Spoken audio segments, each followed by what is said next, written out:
ये चीज भी हमारे सामने आती है। और इसके अलावा एक और जो पहलू है जो मैं आगे मैं अपने साइबर, जब भी कोई साइबर टॉपिक पे मैं कोई बात करता हूँ, मैं जरूर बात करता हूँ। And again you all should be aware of this कि इसकी वजह से, एआई की वजह से इंटरनेट वैसे ही पावरफुल था। इंटरनेट पहले से बहुत पावरफुल तंत्र था, अब this will become more powerful, this has become more powerful, ठीक है। और again when something becomes more powerful तो उसकी रिस्पांसिबिलिटी भी आगे बढ़नी चाहिए। और इंटरनेट गवर्नेंस पे मैं हमेशा बात करता हूँ कि there must be equity, there must be transparency in internet governance. अगर इंटरनेट को अगर जो गवर्निंग जो बॉडीज हैं, अगर वहां पर ट्रांसपेरेंसी नहीं है, वो डेमोक्रेटिक नहीं है, वहां पे हर कंट्री का अगर से नहीं है, कहने का मतलब यह है कि internet is being used by every country. It applies to AI also, AI would be again used by every country, but AI का जो गवर्नेंस है, जो प्रैक्टिकली जो आईटी कंपनी का जो गवर्नेंस है, ये जो इंटरनेट का जो गवर्नेंस है, इसमें क्या जो मोनोपलीज है या जो डेवलपिंग कंट्रीज है या जो the countries on the other part of the world, US को छोड़ के रेस्ट ऑफ द वर्ल्ड के जो कंट्रीज हैं, क्या उनका से है कि नहीं। Again this also has to be, this was important earlier, but what I want to share with all of you is AI के आने के बाद this has become more crucial, this has become more significant. और आज हमें इस चीज को मिस नहीं करना।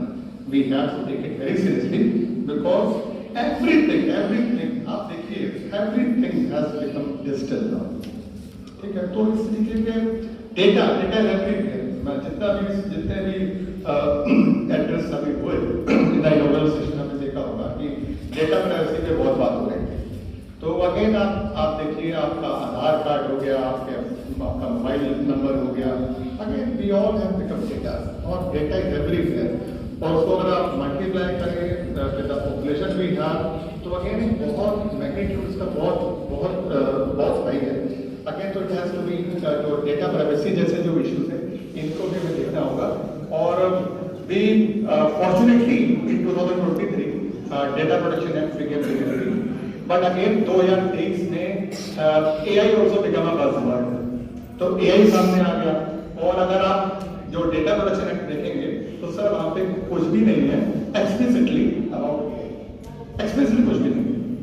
तो अगेन बात वहीं आ जाती है कि टेक्नोलॉजी विल ऑलवेज लीड और लॉ हमेशा उसको फॉलो करेगा। Now then is how to mitigate this issues. So first is AI must be deployed with attention and caution. Precautionary approach जो होती है ना, वैसे तो लोग environment law में इसमें काफी फोकस करते हैं, तो इधर भी what I firmly believe is that this is applicable in every subject, in every field. So precaution और जो attention जो है, it deserves, AI deserves a lot and it has to be taken. Second is that international agreements must be there because this is something global. Internet was global, now it has become more complex. So again, जब तक international agreements नहीं होंगे, so again in every conclusion we talk about that unless and until we won't have international agreements, nothing can be done satisfactory in this regard.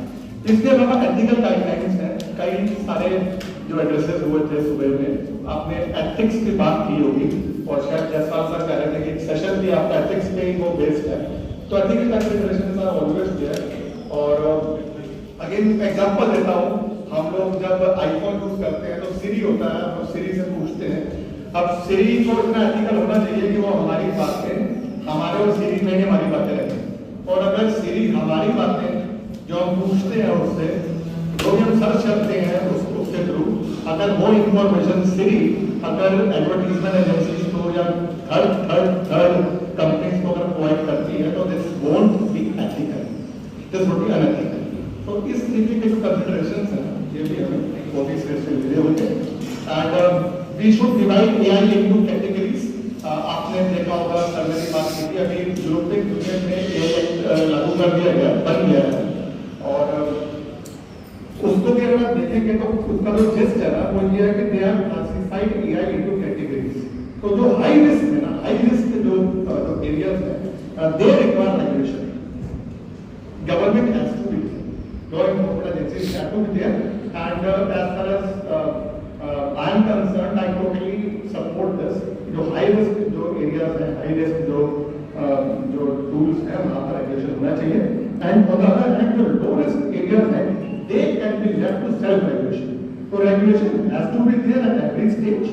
अगर high risk है तो government regulation, और अगर low risk है तो फिर self regulation.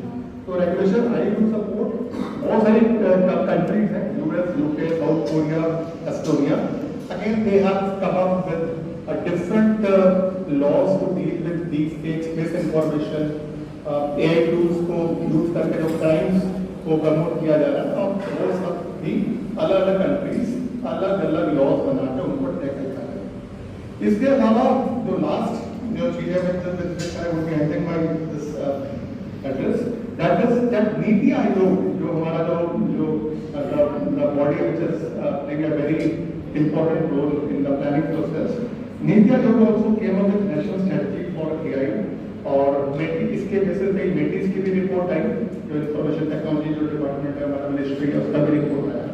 And what has happened is that in the last 2-3 years there has been lots of focus of the government in this regard, and the vision is very clear that AI is the future, and we have to take it very seriously, because again the government से जिस तरीके की हम demand करते हैं, तो again in different wherever we get opportunity, whichever platform we get, if you have to discuss anything about AI, so we always have to keep in mind that unless and until there won't be regulation, AI cannot be tamed. This is that powerful.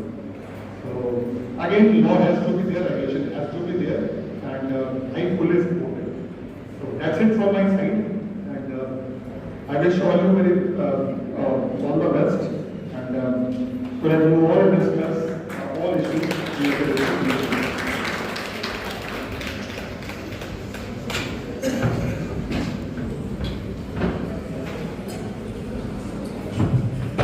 Thank you very much, sir. Now our next speaker is sir Ashish Srivastava sir, और जो है sir से ये कई अनुग्रह है कि 10 minute के भीतर अगर समाप्त हो सके, इसलिए कि देश के बाद अंत होगा सर.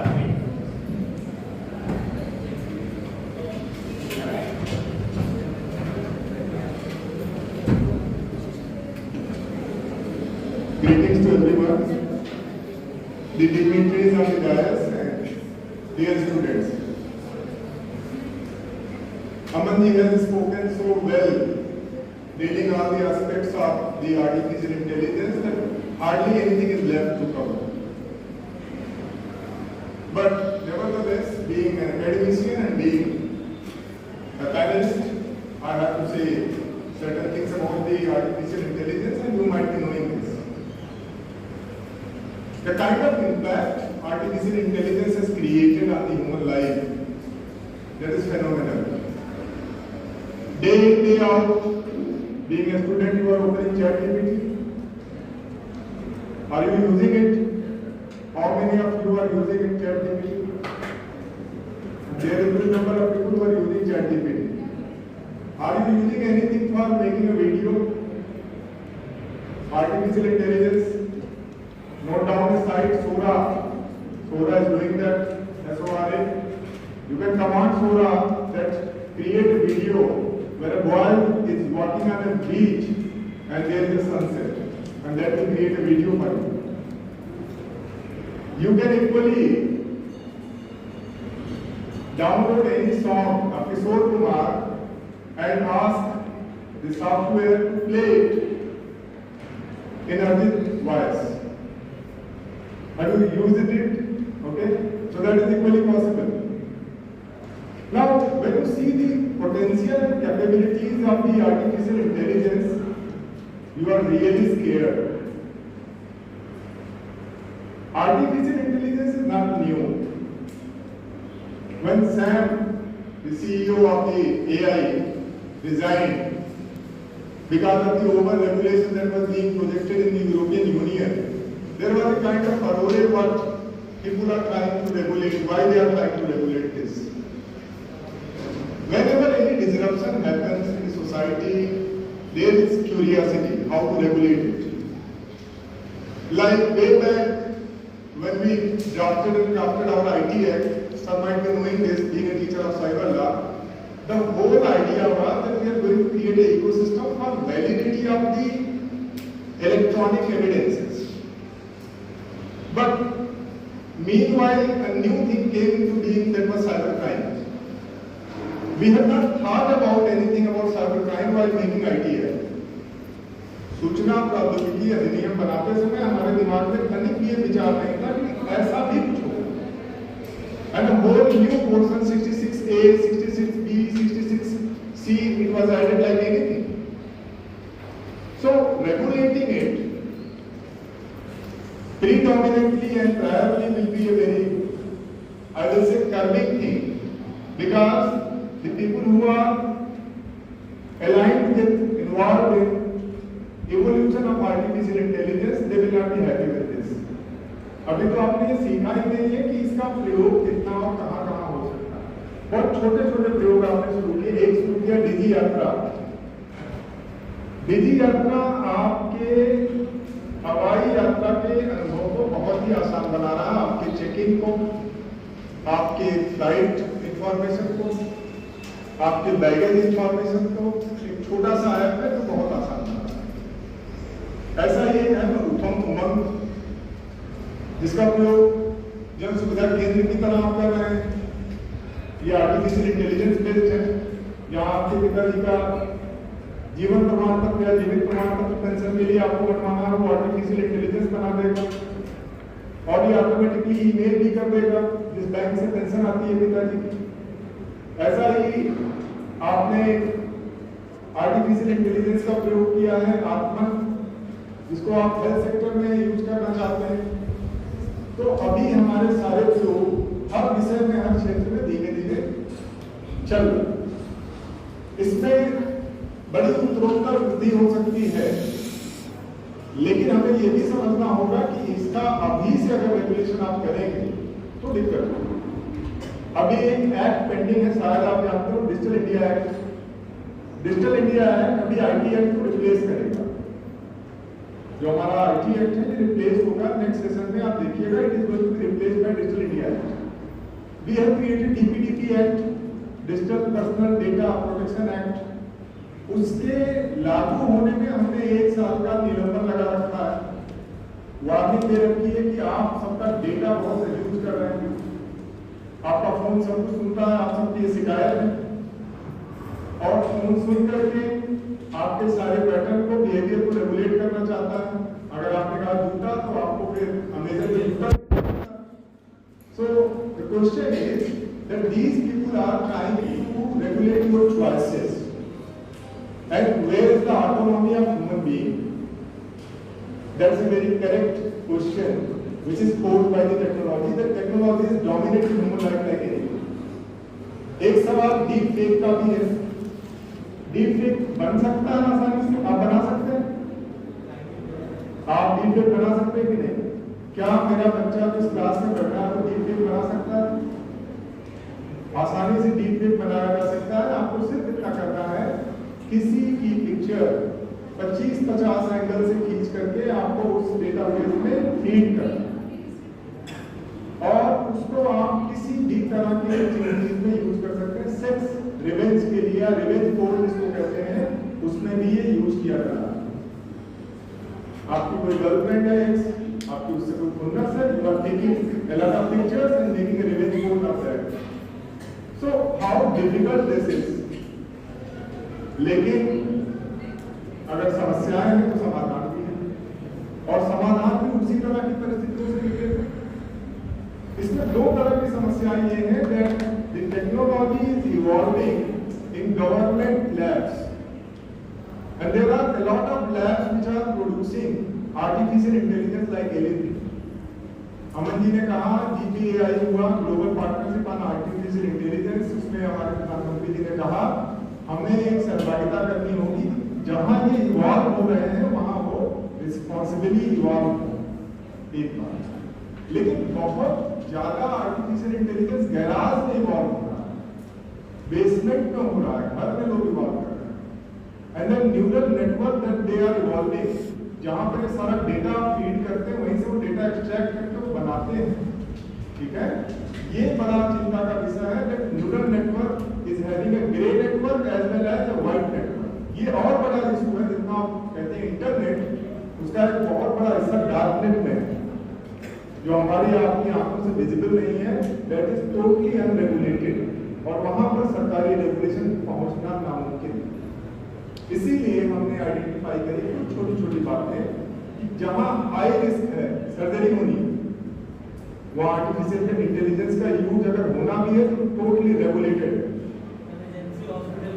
टोटली जहां पर सर्जरी होनी है, जहां पर किसी तरह की लॉ एनफोर्समेंट एजेंसीज का काम है, ह्यूमन बिहेवियर असेसमेंट का काम है, ये सब हाई रिस्क एरिया है। और लो रिस्क एरिया में जहां रिपीटेटिव बोरिंग काम है जो आदमी नहीं करना चाहता, वहां आर्टिफिशियल इंटेलिजेंस का बहुत ही लिबरल यूज होना चाहिए। डीप फेक के लिए एक काउंटर टेक्नोलॉजी है जो ह्यूमन बीइंग्स पर आधारित है, वो मैं आपके साथ चर्चा करना चाहता हूं, जिस पर माइक्रोसॉफ्ट काम कर रहा है। जब आप हम बोलते हैं तो हृदय में कुछ गतिविधि होती है, और उस गतिविधि से आपकी आंख की पुतलियों का रंग बदलता है। ये आर्टिफिशियल इंटेलिजेंस नहीं कर सकती। So whether the video is deep fake or not, that can be countered by the biological actions which is happening in the human body. So detecting deep fakes are becoming quite easy biologically. So don't ever think that deep fake can't be detected. Deep fake can be detected. There are companies which are working on this. Visonet is a Microsoft network company, MSN का है, वो इसी technology पर काम कर रहा है कि कैसे इसको रेगुलेट कर सकते हैं। इसके अलावा रेगुलेशन के लिए भाव होने की जरूरत है। डिजिटल इंडिया एक्ट बनेगा, डीपीडीपी एक्ट लागू होगा, तब हम इसे लागू करेंगे, और जो EU एक्ट है उसी सीमा में लागू करेंगे कि अगर दुरुपयोग दिखाई पड़ेगा तो जो कंपनियां दुरुपयोग कर रही हैं उनके कुल टर्नओवर का 3%, यही हमने 2% लगाया डीपीडीपी एक्ट में, the total turnover that you are making 2% will be the fine. और टर्नओवर बहुत ज्यादा होता है सर, SBI का टर्नओवर साल का 2 लाख करोड़ रुपए है, और अगर इसका 2% फाइन लगे तो आप समझ रहे हैं कि create a very deterrent factor, very retributive factor, and that will be there. But just now regulating it free-handedly will be curbing the exponential growth of artificial intelligence. हमें इस पर ध्यान रखना होगा। एडवाइजरी अभी जारी हुई थी, आपने देखा था जब Gemini is a portal of Google, उससे पूछा गया कि आप क्या मानते हैं कि जो वर्तमान सरकार है क्या वो फांसीवादी सरकार है? जेमिनी ने कहा हाँ वो फांसीवादी सरकार है, और प्रधानमंत्री मोदी जी को फांसीवादी कह करके उसका संबोधित किया। इसके बाद तुरंत ही नीति का एक संबोधन आता है, एडवाइजरी आती है कि आपको किसी भी तरह के सॉफ्टवेयर जो आर्टिफिशियल इंटेलिजेंस बेस्ड है उसको डेवलप करने के लिए हमसे परमिशन लें। इस पर सारी सॉफ्टवेयर कंपनियां लामबंद होकर के सरकार के खिलाफ मोर्चा खोले, सरकार ने एडवाइजरी वापस ले ली, और वो सही भी है क्योंकि अभी आप खुद ही नहीं जानते इसमें कितनी संभावना है। तो पहले टेक्नोलॉजी को डेवलप होने दीजिए, और जहां कहीं दुरुपयोग दिखाई पड़ता है उसको आइसोलेटेड सिंगल केसेस की तरह हम डील करेंगे। और IT act is very powerful, very powerful. Section 43 itself is very powerful till then, and when the technology will be fully evolved, we will identify the area। अब एक area ma'am आपसे discuss करेंगे जहां पर artificial intelligence का use हो रहा है, हर सेक्टर में आर्टिफिशियल इंटेलिजेंस यूज हो सकता है, ठीक है। और उस समय जब हमारा समाज परिपक्व होगा, हम इतने कमजोर नहीं है that we can't regulate anything. Regulation must be the regulation. Thank you all for having patience.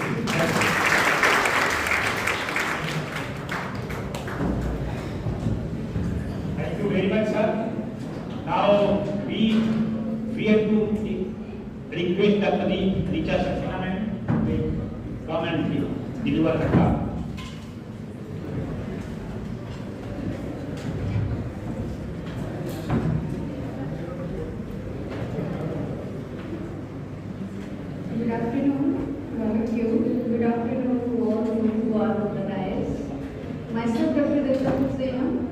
Brahma University, and both of my these two colleagues have said everything about the AI, but I am trying to emphasize my paper towards that artificial intelligence and the reproductive health care. As we all know that this artificial intelligence is now a buzzword. And man whenever make a computer, the only intention was to assistance, to get the assistance. And every attempt of making this assistance of computer advanced thing whenever added to the technology, it moves towards provides a best and accurate service to the human race. And that is what AI is doing. So AI is providing the utmost accurate services to the human race, and it is using especially the four areas or 5 areas like that: the banking, telecom, finance and healthcare. So my area is that reproductive healthcare, how AI is used. AI is actually the services of the computer towards the man, in which the computer uses the intelligence of the human being. Cognitive faculties of the human being has been used by the computer. That is thinking, learning, planning and creating. So what we people were doing before this AI, now the computer is doing these tasks. And there is a two kind of AI which is using in the health sector. It is that at the basic level it is that machine learning, and at the advanced level it can be the deep learning. And we all know that in healthcare services AI is working well because it helps in clinical research or the clinical diagnosis, and the other is that it helps in the diagnosis of that disease and all. But when we say that how it works in the reproductive system or the reproductive health care, it is very much required to understand it that how complex the birth of a child. And this objective of the AI to help or to make smooth and the risk-free childbirth. There is two aspects in this reproductive health care use of AI is. One is that it provides the simple diagnosis help towards that the maternal and the child health care. And at the advanced level, it would be helpful for that the artificial reproductive technologies and all. Because when it is providing the maternal health care, this AI which is working on that the data science, or you can say that that data which is available, on the basis of that data, it decides that what kind of the risk towards the for the maternal health or the child health maybe. Like that there is a one app which is named as Random Forest, which helps at diagnosis to, in the case, maternal conditions in pregnancy, like that gestational diabetes, high blood pressure. In case of infertility treatment, it will help towards that the selection of the embryo, selection of that oocytes, and it's also help the data helpful in decision making of that infertile couples, that which technology they have to use in that, from where they will get the best services, up to what extent there is a success rate. Because as far as that infertility services are concerned, it provides that lots of such information which is not actually true. So this database science or data analysis will provide that the information to the people who wants the child from these services, that from where and to whom they can pursue to get these services and all. And it helps lot to the extent that the available services in the healthcare market and all. But as both of these two, my senior group said about that, all these practices must need the regulation, because the law is something which is elsewhere the ethics. Law में जो कुछ भी है वो ethics के अलावा, तो ethics अगर नहीं फॉलो होंगी तो रेगुलेट कौन करेगा? Obviously the law has to be regulate that thing. So whenever these issues or the data science issues have been arises, the first thing which has to be required, because all this machine learning is worked on the algorithm, and these algorithm has been prepared by whom, and what is the exact data which has been taken by them at the basic level. If they will apply the data on the basic level wrongly or unethically, obviously the result would be something which is very dangerous or something very hazardous. And when we use in this artificial reproductive technology, it creates a problem because it is the question towards that the birth of a child on which the human race is dependent. So very consciously it has to be regulated. Like that, the two of the infertility or the two technologies has been recently regulated by that the Indian government, is like that the Surrogacy Regulation Act and Artificial Technology Regulation Act 2021. Similarly, when we use this AI like that for the developing improved treatments for infertility, the problem is like that information to the patient, consent to the patient, and unrealistic hopes which has been provided by these technology, which create the problem to those, because this is not only that the things which we can use as like produce, that is something which is production and reproduction. It is something which from where or for which the humans are emotionally engaged, and for that purpose it must be regulated, or you can say that in different perspective that such regulation at least limit it to the ethical. So ethical services can be provided by these regulation and all if it would be regulated. So this is from my side only. Thank you.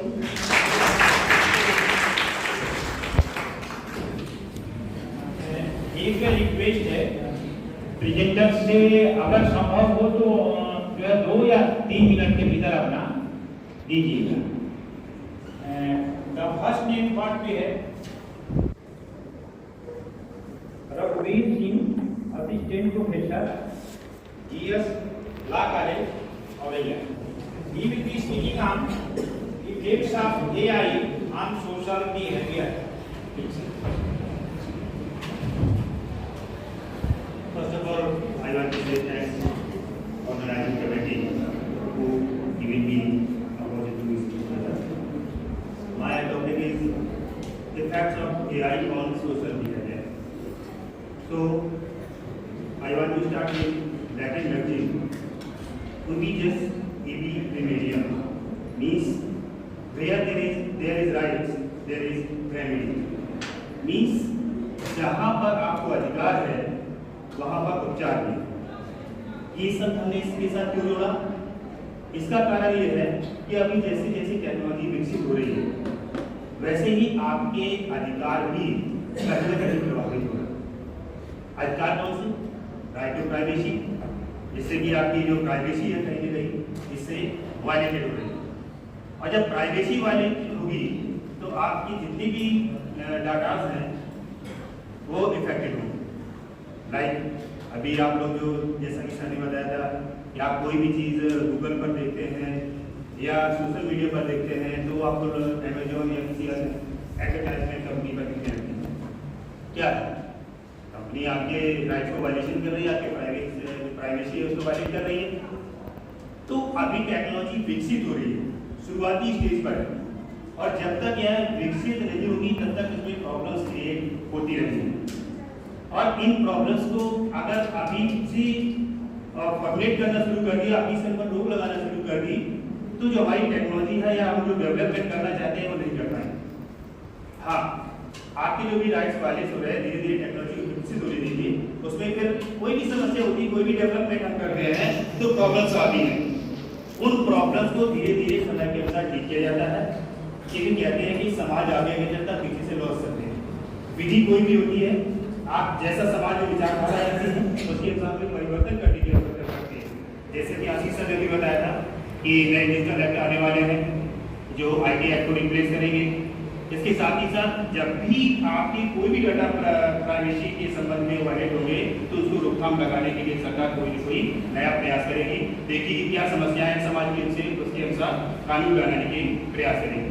और जैसा कि बता रहे हैं technology के साथ साथ इसमें क्या इफेक्ट हो सकते हैं, इसमें टेक्नोलॉजी की नेगेटिव और पॉजिटिव इफेक्ट दोनों प्रकार हैं। पॉजिटिव इफेक्ट क्या है? पहला है एनहांस्ड कम्युनिकेशंस। एआई के माध्यम से हम अपनी कम्युनिकेशन जो तरीका है उसको बदल सकते हैं, उसको इम्प्रूव कर सकते हैं।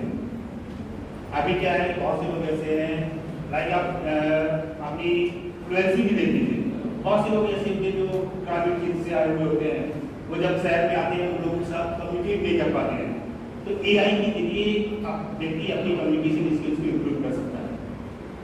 नेक्स्ट है पर्सनलाइज्ड एक्सपीरियंसेस। एआई के जरिए अपने एक्सपीरियंस को भी पर्सनलाइज कर सकता है, आगे बढ़ सकता है, और भी नई नई जानकारियाँ जो बहुत कुछ हम किताबों में ढूंढते रहते नहीं मिल पाती, लेकिन हम एआई के जरिए कोई भी, जैसा कि ChatGPT बताया गया, आप सभी लोग लगभग यूज कर रहे हैं आज के, कोई भी ऐसा नहीं है जो नहीं यूज कर रहा होगा। और उसमें क्या करते हैं कि आप किसी भी टॉपिक को डालते हैं तो सारा लिख देते हैं। आपको कोई प्रोजेक्ट तैयार करना हो, डिजर्टेशन तैयार करना हो, लेकिन किसी तैयार करनी हो, सब कुछ जीपीटी के जरिए मिल जाएगा। और लोग ये करते हैं सब। नेगेटिव साइड इफेक्ट इसके क्या हो सकते हैं? सबसे पहला तो जो आज देख रहे हैं वर्चुअल क्लासेस का कंसेप्ट चल रहा है। वर्चुअल क्लासेस में क्या होता है, टीचर स्टूडेंट्स की जो इमोशंस अटैच होते हैं वो खत्म हो जाते हैं, तो क्रिएट नहीं हो पा रहे हैं। आज वर्चुअल क्लास लिया आपने, टीचर कौन था, कहाँ का था, मुझे नहीं मालूम। लेकिन जो ऑफलाइन क्लासेस होती थी उसमें क्या होता था, टीचर स्टूडेंट्स का जो अटैचमेंट होता था, कहीं भी मिल जाता था, सबके लिए कहीं भी रिस्पेक्ट होती थी। लेकिन वर्चुअल क्लासरूम में ऐसा नहीं है। हम नहीं जानते इसके बाद आपको कौन है, केवल मेंटरिंग की तरह काम हो रहा है। वर्चुअल क्लासेस में मेंटरिंग हो रही है, बस क्लास नहीं चल रही, एक गाइड तरीका बताया जा रहा है कि आप कैसे क्या करना है। इसके अलावा डाटा प्राइवेसी तो बताया हमने कि आपके इफेक्ट है।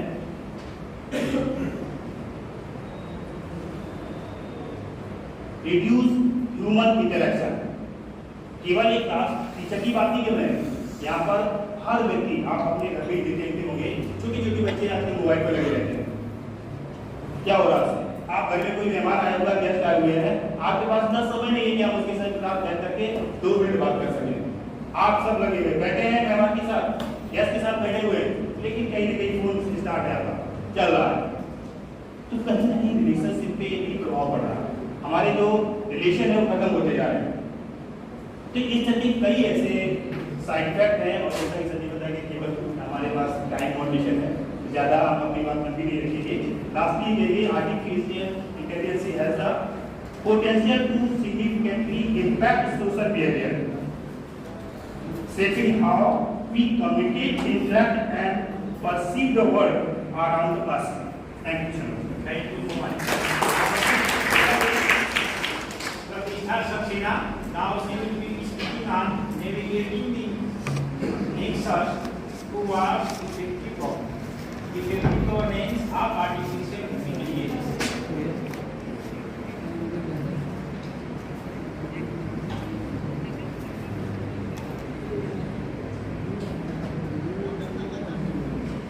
Good afternoon, all of you. My name is Nidhishna Saxena, and I am a research scholar of PhD Degree College, Khan. मेरा टॉपिक है navigating the nexus towards effective governance of artificial intelligence. लेकिन मैं बहुत deep में नहीं जाऊंगी इसमें कि टाइम हमारे पास कम है, और मैं केवल आपको आर्टिफिशियल इंटेलिजेंस से रिलेटेड कुछ बातें आपसे शेयर करना चाहती हूँ।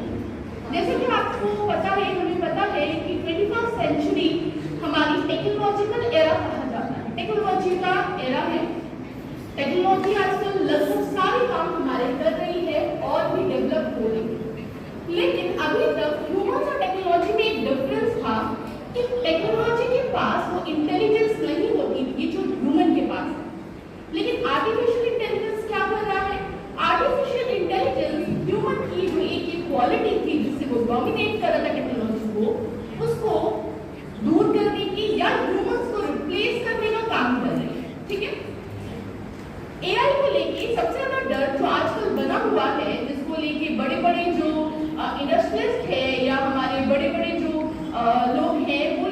रहे हैं कि जो AI है ये क्या करेगी, ये ह्यूमंस के ऊपर बहुत ही नेगेटिव इफेक्ट डालेगी। जैसे कि एलन मस्क जी ने कहा कि जो AI है इसके डेवलपमेंट को हमें स्लो डाउन करने की जरूरत है, ठीक है। सबसे ज्यादा इसका जो इफेक्ट लोगों को लगता है पड़ेगा वो पड़ेगा डिस्प्लेसमेंट ऑफ जॉब्स रिलेटेड। ये क्या करेगी, जॉब्स को डिस्प्लेस करेगी। एक्चुअली में अभी तक जो भी टेक्नोलॉजी आ रही थी वो मैकेनिकल वर्कर्स, जो मैकेनिकल वर्क हो रहा है उनके जॉब्स को डिस्प्लेस कर देगी। लेकिन AI के साथ एक प्रॉब्लम है, या ये कह सकते हैं AI का यूज इतना एक्सटेंसिव है कि ये सिर्फ मैकेनिकल वर्क्स को ही नहीं बल्कि जो क्रिएटर्स और आर्टिस्ट हैं उनके वर्क्स को भी डिस्प्लेस कर सकता है।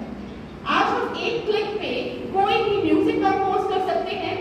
एक क्लिक पे विदिन अ सेकंड या विदिन अ मिनट हम एक ही म्यूजिक को चाहे तो अलग अलग तरह से सुन सकते हैं, अलग अलग हम उसको इंस्ट्रूमेंट्स पे सुन सकते हैं। तो कहीं ना कहीं ये कंपोजर्स का काम कम कर रहे हैं।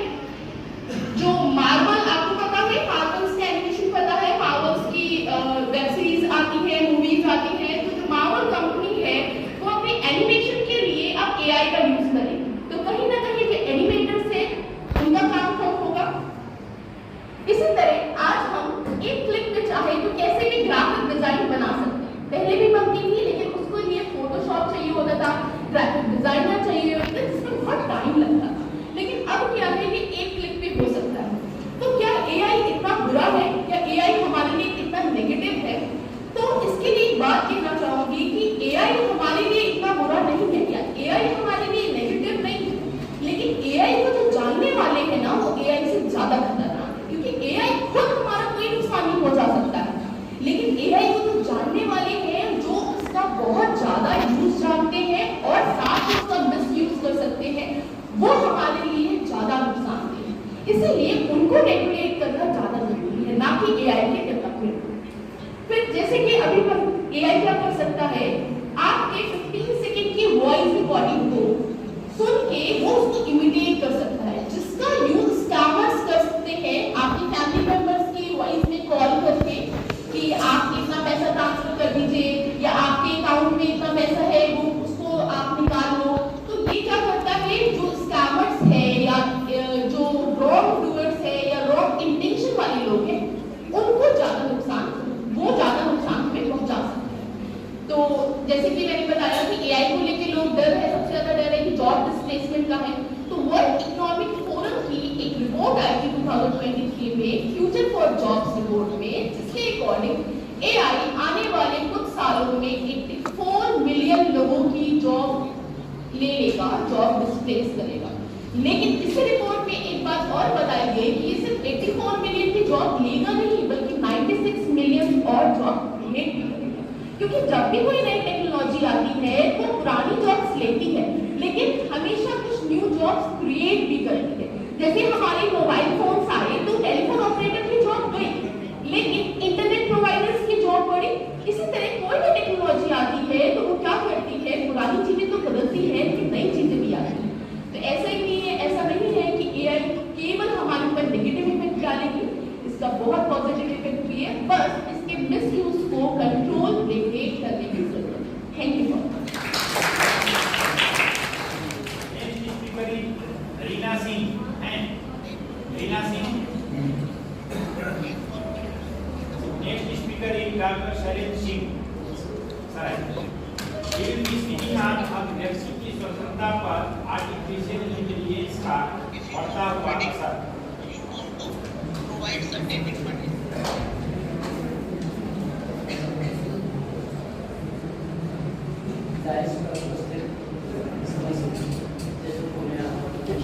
और डायस के उस पर जो लोग बैठे हैं सारे स्टूडेंट्स और मेरे गुरु प्रीवियस त्रिपाठी जी को मेरा प्रणाम।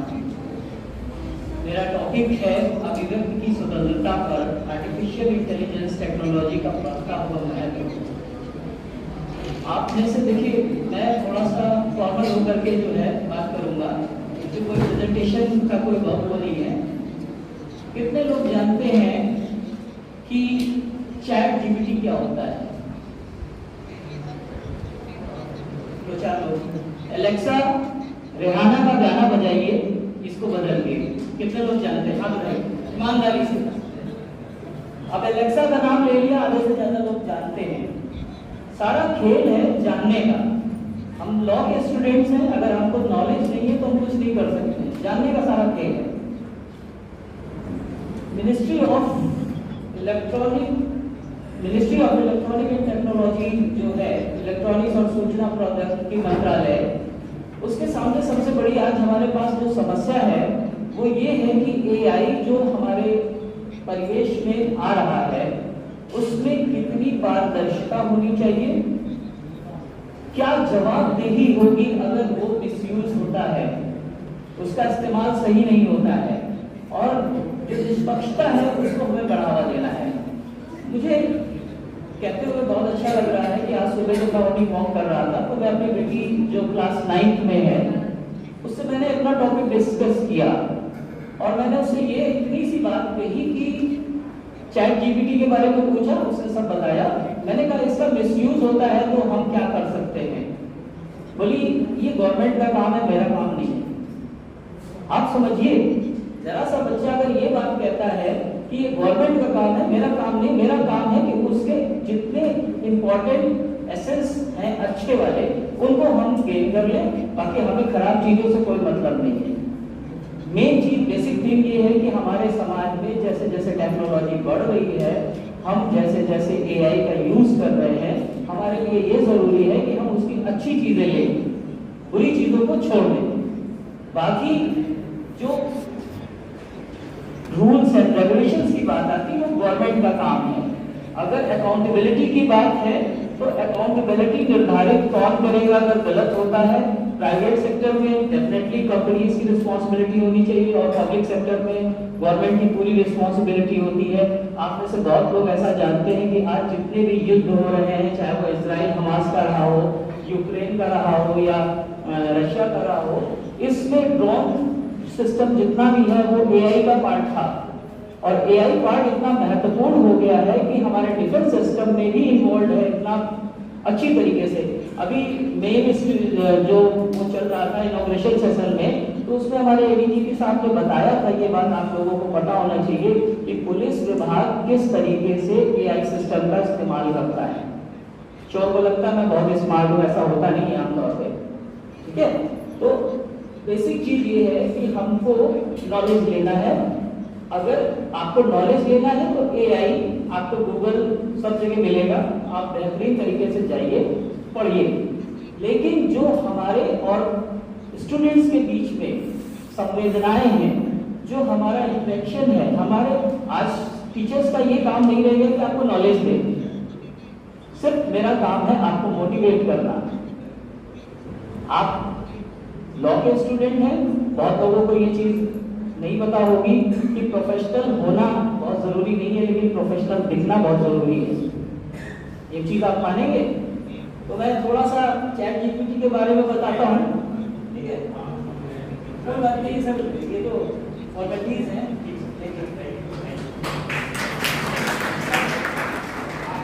आयुष वर्मा, आयुष वर्मा, आइए। You will be speaking on law versus machine. आप लोग अपना थॉट्स रखिए।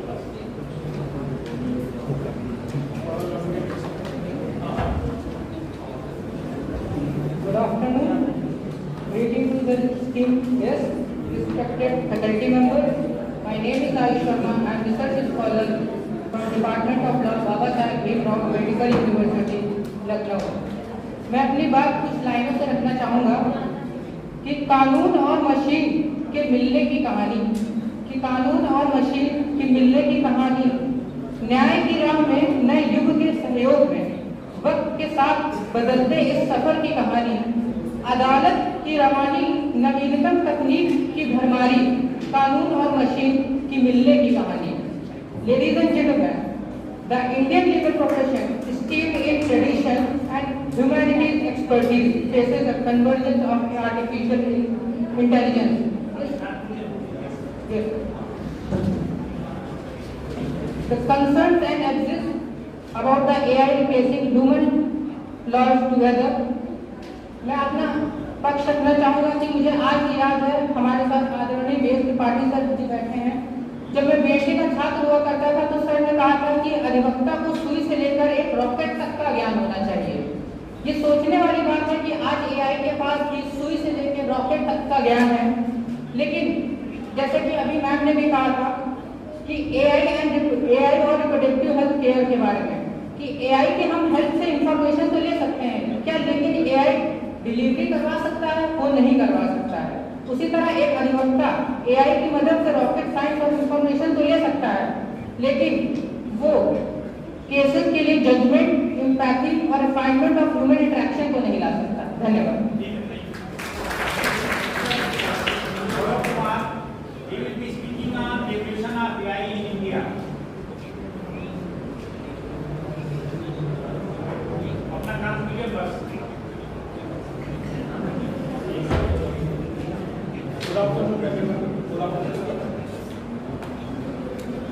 देखिए, आर्टिफिशियल इंटेलिजेंस के बारे में बात करते हैं तो हम लोग लगातार देख रहे हैं। सर ने भी बताया, मैम ने भी बताया और काफ़ी सारे साथ में जो सहयोगी हैं उन्होंने भी आप लोगों को काफ़ी सारी चीज़ें बताई। ठीक है, मेरा सिर्फ कंक्लूजन ये है कि जो एआई है अभी एक बच्चे की तरह, ठीक है, एआई का जो कॉन्सेप्ट है अभी एक बच्चे की तरह, जैसे बच्चा इवॉल्व हो जाए तो चीज़ों को अडॉप्ट करता है, लेकिन एक टाइम लिमिट है बच्चे के लिए कि जब बड़ा होगा तभी उसके बाद चीजों को सीखेगा कि 10 साल लग सकते हैं, 20 साल लग सकते हैं। लेकिन एआई के फॉर्मेट में देखिए तो एआई के लिए ये चीजें 10 साल या 20 साल का गैप नहीं रखती है। जितनी चीजें हम डेली उस पर सर्च करते हैं, ठीक है, जितनी भी चीजें हम एआई में सर्च करते हैं, अब क्या कर रहे हैं उसको एम्पावर कर रहे हैं। तो एआई के लिए रेगुलेशंस होना आगे जाके रेगुलेट करने के लिए अच्छा है कि हम क्या करें, अभी एक पूरी तरह से कम्युनिटी बनाएं। गवर्नमेंट को चाहिए कि वो एक पैनल इस्टेब्लिश करे और वहां पे ये देखे कि एआई को आगे कैसे हमें लेके जाना है और कौन कौन से रेगुलेशंस लगाना है। ठीक है,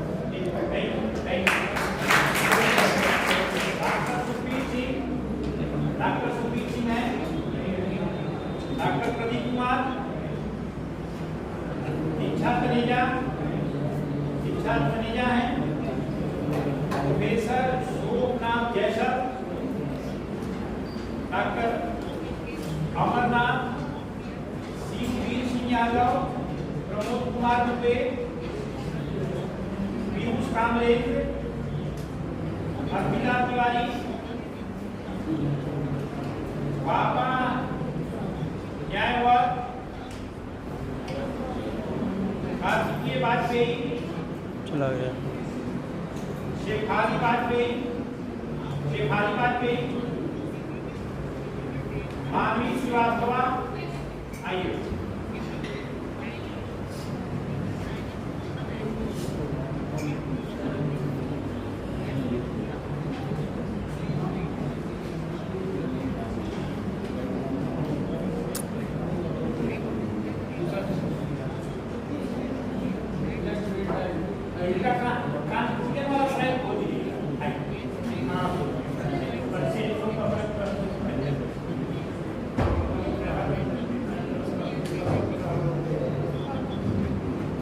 A very good afternoon to the esteemed panelists and the august gathering present here.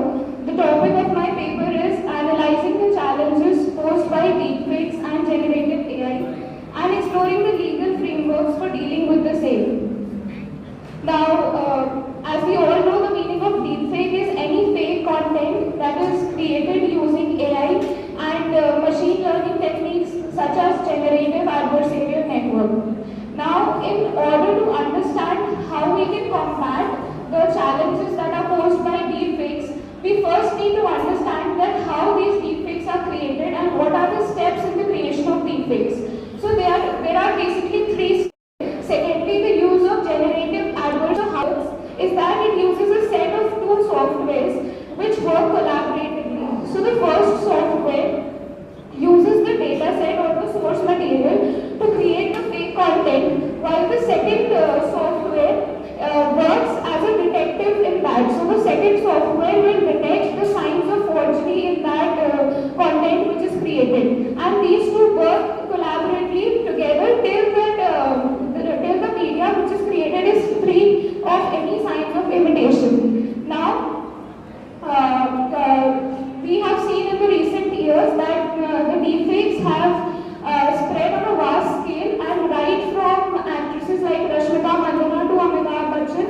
helping the victims of deepfakes.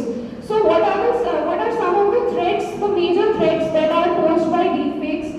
Firstly, the threat is harassment and intimidation. So these deepfakes are used to fuel unethical actions such as painting revenge porns, where the women are very disproportionately affected. Secondly, the deepfakes are used for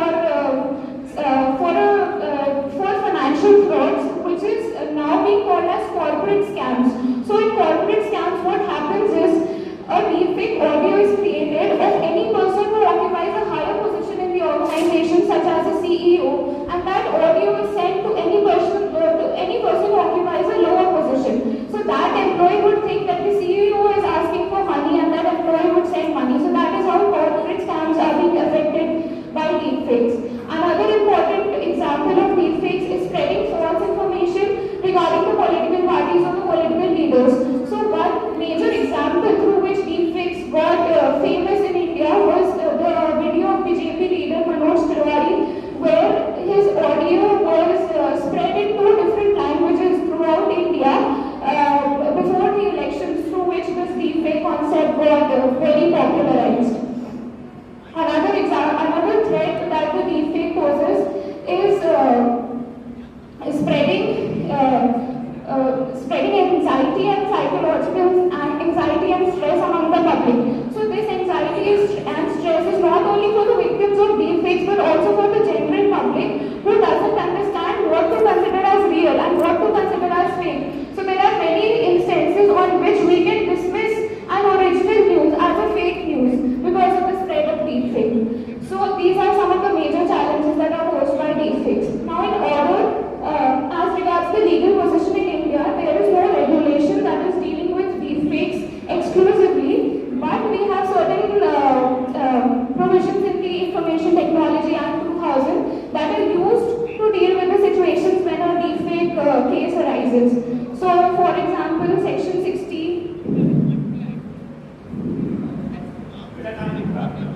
Okay, sir. So we need the way forward is that we need firstly to develop a special legal framework that would exclusively deal with deepfakes, and in that